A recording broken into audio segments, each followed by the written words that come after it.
It's a Friday morning and everybody is off this morning. And so today I'm going to make a keto waffles. I love waffles way more than pancakes. And we're gonna use that waffle maker over there. And this is gonna be our breakfast in the morning. My name is Antonika Chanel, and I'm a traditional Chinese medicine practitioner at sea. Just before COVID-19 broke out, I was living and working on the Regal Princess with an incredible team. I dedicate my life to learning about others and helping them understand how traditional Chinese medicine works, how to break free from pain, and how to crush their health goals. Shortly after my contract, I landed an opportunity to work with a client, and in this video, I'm gonna show you how I failed at making keto waffles. Even though sometimes we fail at things in life, you'd be surprised at the outcome. I'm really surprised at how delicious these waffles came out. So here's my story. And so today I'm going to make a keto waffles. I love waffles way more than pancakes, and we're gonna use that waffle maker over there. I think they came out pretty good. I'm not too happy with the ingredients.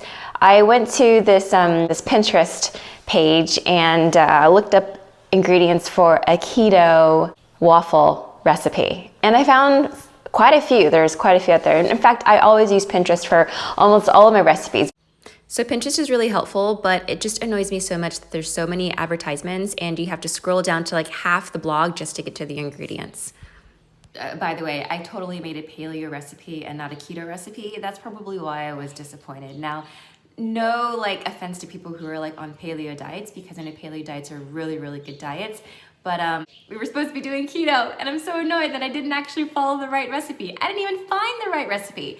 So this is a paleo waffle recipe. Sorry. The ingredients in this recipe consisted of a half a cup of flour, a quarter of a teaspoon of salt, a quarter of a teaspoon of baking soda, a quarter of a teaspoon of baking powder, a quarter of a teaspoon of ground cinnamon, an eighth of nutmeg, an eighth of clove, and a half a teaspoon of Splenda. The wet mixture included 2 eggs, 1 teaspoon of vanilla, and 2 teaspoons of melted butter. Now, I didn't really follow the recipe word for word, and I also noticed that the recipe was really only for a serving of 2. Since there are 3 of us that are eating, I increased the amount, and I also tasted the batter as I went along for consistency. So there's some things that I added more of, like almond milk. The waffle maker used in this video is the Waring Pro restaurant style Belgian waffle maker. This is a really fancy waffle maker. In fact, I think it's probably the same waffle maker that we use on the cruise ships. It has a dial that goes from 1 to 5, so you can adjust the heating temperature of the waffle as you go along. For this waffle recipe, I used the heating temperature between 4 and 5 because I added some blueberries, which were from frozen, to add flavor to the waffles. They came out pretty great, and I'm pretty happy with the final product, and then we added poached eggs at the end.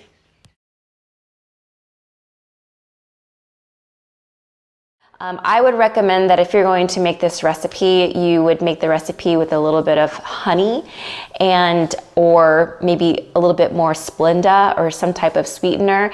That's especially if you're kind of trying to cut back on the sugar. Now, I get it. It seems like a lot of sweets when I'm talking about adding more honey and whatnot, but if you are just gradually getting into a new eating regimen or new cooking regimen and you're just totally not game for all this flavorless food, you can't just kill yourself and not eat foods that actually taste good. So it's okay to add a little bit of Splenda. It's okay to cook with honey. The most important thing is that you're substituting, sugar for more healthier sugars or things that are gonna actually help you change your palate and not make you crave so much sugar, because in actuality, sugar is a neurotoxin, and if you're going on a cruise ship, there is a lot of sugar. So now that I'm here on land and I have an opportunity to cook without sugar and with honey and with stevia, you better believe I'm gonna recommend that for you as well. It was delicious with extra honey on top. I don't really like to use syrup on my pancakes. I rather use honey jam or peanut butter. It's just a better alternative.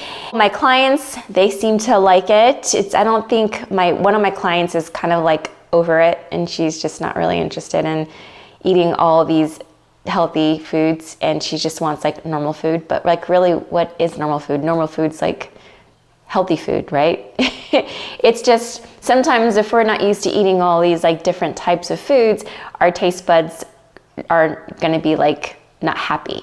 So I think she's like really unhappy about, you know, some of the foods that we're eating. We do have one meat a week, which is really helping with the weight loss program.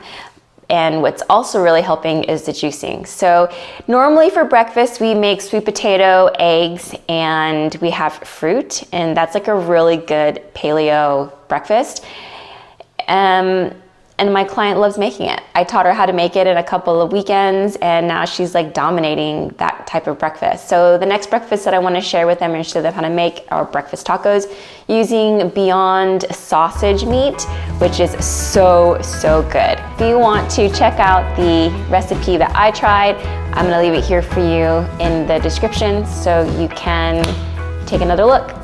Normally, every morning, we'll start our morning with a 32 ounce of juice and a green smoothie.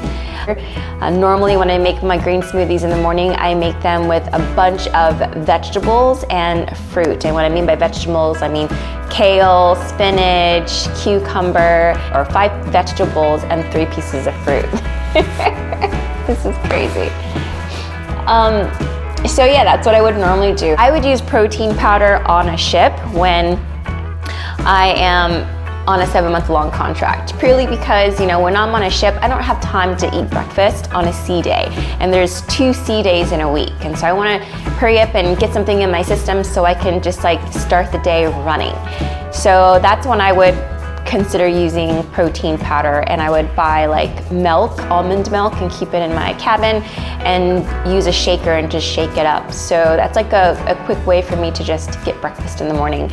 Other than that, we don't have smoothies made on board, and we have to, because I work on the spa crew, spa staff go to the Lido or the Horizon to grab food. And sometimes that just takes too much time out of my day. You know, that means I have to actually get up at like 5 o'clock to be in the Horizon by 6 o'clock to get breakfast, and honestly, I just don't have time for that. So I'm happy to be on land, to be cooking breakfast, because it's like one of my favorite meals to make in the morning, and I just really enjoy cooking. So I'm glad that I get to experiment with a lot of like keto diet recipes and paleo diet recipes, and all this like new stuff for me. So go ahead and check out that recipe and let me know what you think. I love mixing things like blueberries and bananas in my waffle, because it just gives it that sweetness, that extra flavor. So I hope you enjoyed watching my epic failure turn into a success. Thanks for watching, and hit subscribe.